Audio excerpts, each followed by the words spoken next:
Was an issue.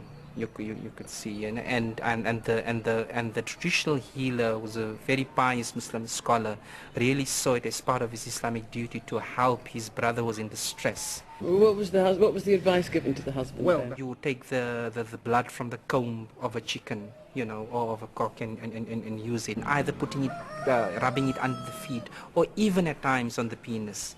Was it medicine or was it psychology, do you think? Do you think they just knew that if somebody relaxed, things might just get better? I'm venturing, I'm assuming, yeah, maybe they really believed it's going to work, you know.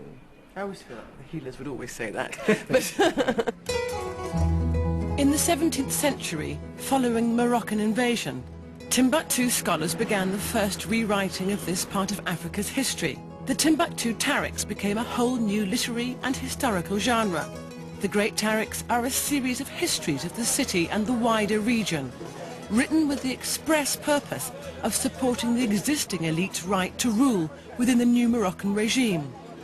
Their authors drew on written records as well as oral traditions, reinterpreting the past in the light of subsequent events, much as a modern historian might do today, and as such, they need to be weighed carefully. Le disadvantage we have with the Tariq is a bias in the writing of history, because history is always written for the governing powers to the detriment of those that came before. Mahmud Kati, who wrote the history of the Songhai's Askia emperors, was one of their nephews, so don't expect him to be negative about the Askias. Alors, n'attendez pas qu'il parle mal de l'Askia. When you read the Tariq al-Fattash, you see an argument supporting the Askias and condemning the Sunni. Both are from the same family, but from opposing sides. Therefore, you find this political bias. Vous verrez cette tendance politique. Dans le Tariq al-Soudan, in the Tariq al-Sudan, you will find this same political bias, and on top of that, an argument for the religion. In the Tariq al-Nisyan, which is the story of the Moroccan dominance in Timbuktu, you find an argument in support of the powers in place at the time. Ajami was another genre which flowered across the turbulent late 18th and 19th centuries, as some writers attempted to reach a wider audience among the ethnic groups along the Niger. The texts used an adapted Arabic script to write in local African languages. Ajami simply means any language which isn't Arabic. The warring Sufi brotherhoods especially used Ajami to popularize their brands of Islam. But Ajami is important in other respects too. It tells the people's history, with which the Tariqs weren't concerned. Le texte Ajami, the Ajami text put on paper an oral tradition that was in danger of extension. We find all sorts in there, poetry, songs, as well as texts on history. And sometimes history sings. The official truth is the one you find in the King's Court. But as soon as we go in the street and we see a mother breastfeeding her child, she sings the songs of her people.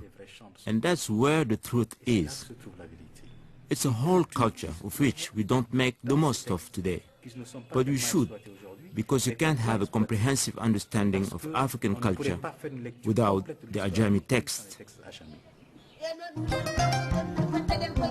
Alongside glorious oral traditions, the manuscripts represent an exciting new resource, which the government is doing its best to protect. But Mali is one of Africa's poorest countries, with many pressing issues. Just 50 years old, the modern state of Mali is still concerned with its own internal security. This is a monument to a 1996 peace deal with the Tuareg. The tribesmen have been rebelling sporadically against the government ever since the modern state of Mali was created in 1960. The last president, Alpha Conakry, worked hard to heal divisions. But many Tuareg want greater autonomy, even their own homeland. It's been a rocky road to a tentative peace. And then there are the scorching sands of the Sahara, whose creeping advance threatens to overwhelm the town and has already created a more arid landscape. And with parched ground comes the destructive danger of flash floods that wreck buildings and reduce manuscripts to pulp. On top of all Timbuktu's problems, the floodplains of its lifeblood, the River Niger, have gradually retreated over the centuries. Where once they reached the city outskirts, now they don't even come within 5 kilometers of the town. The quarter where I live is called Bajinde, and Bajinde means the channel of the hippopotamus. That was when the river used to come there, but now it's gone. During a state visit to Timbuktu, Libya's Colonel Gaddafi made an offer of help. Gaddafi asked the townspeople what they'd like most. A school, a hospital, anything. They said water. And so this is Gaddafi's gift. A canal, bringing the waters of the Niger River back to Timbuktu once more. Apart from offering the possibility of irrigating the desert scrub and bringing agriculture back to Timbuktu, the canal has also given the townsfolk a welcome new diversion. Late afternoon along the banks of the city reservoir, and people have come to enjoy the water and each other's company. The reservoir is only a few months old, one of the changes that have come to Timbuktu. There are other changes.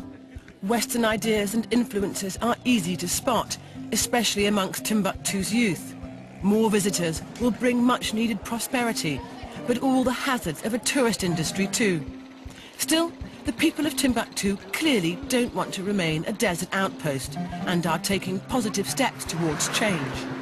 These days, Timbuktu is busy renewing its links with the outside world. Hay-on-Wye on the Welsh borders is the latest town to be twinned. Apparently, it was a toss-up between Hay and Glastonbury. No surprise then that a town of books with its own international literary festival won out.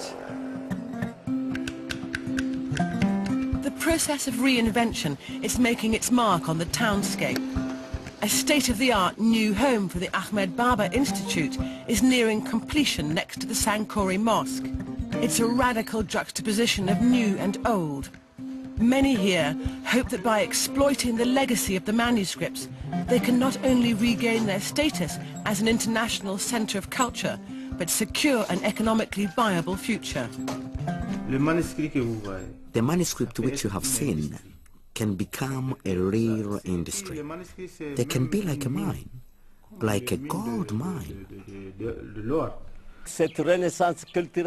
This cultural renaissance will rediscover our manuscripts. They will be broadcast and the whole world will be more knowledgeable, and Timbuktu will be like a lighthouse, lighting up all of Africa.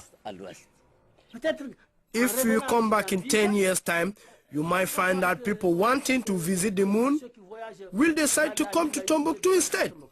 Anything's possible. The last time I was in Timbuktu, my visit was just a fleeting one. But having spent 2 weeks in the town, I think what surprised me most is the sheer scale, the sophistication, and the antiquity of the civilization that existed here. What I've discovered is that in Timbuktu, history isn't measured in centuries. It's measured in millennia. Timbuktu teaches us that history is a game of chance, that the ambitions of powerful men affect ordinary folk, and events thousands of miles away can change fortunes, that wealth and cultural aspirations are intricately linked, but most of all why reading matters, then and now. Reading represents a meeting with myself and then with others. It's a form of dialogue through time and space. For me, reading is an inexhaustible source of knowledge.